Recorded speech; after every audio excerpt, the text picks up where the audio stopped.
Independence Day muna. Ako si Risa Singson Kaupeng, magkape't pandasal muna tayo.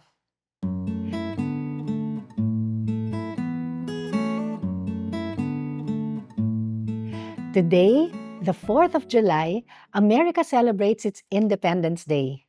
249 years ago, the Founding Fathers declared independence from British rule, proclaiming that all men are created equal and have unalienable rights to life, liberty, and the pursuit of happiness. Nung araw, July 4 din ang sineselebrate na Independence Day ng Pilipinas. But in 1962, President Diosdado Macapagal changed the date to June 12, the date when General Aguinaldo proclaimed our independence from Spain in 1898. Whether you're an American who celebrates Independence Day on the 4th of July or a Filipino who celebrates it on June 12, there's an even greater independence we should guard and celebrate. And that's the freedom we have in Jesus. Sabi ni St. Paul sa Galatians 5 verse 1, "It is for freedom that Christ has set us free. Stand firm then, and do not let yourselves be burdened again by a yoke of slavery."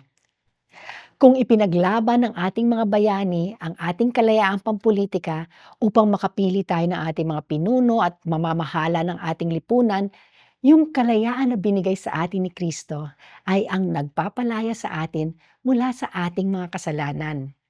Kung ikaw ay bihag ng masasamang bisyo o hindi ka makapigla sa mga sama ng loob at galit mo sa ibang tao, kung palaging nangingibabaw ang takot at pagkabalisa, or di ka na makaahon sa bigat ng problema mo, kailangan mo ang kalayaang dulot ni Kristo.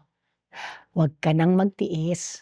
Tumakbo sa iyong Panginoon na hinain ang kanyang buhay upang ikaw ay makalaya.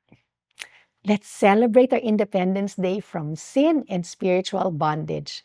Let's embrace and guard the freedom Christ has won for us. Let's pray. Lord, salamat sa kalayaan na binigay mo sa aming bansa to choose where we want to live, where we want to work, what religion we want to practice. But we're even more grateful for the freedom you've given us in Jesus.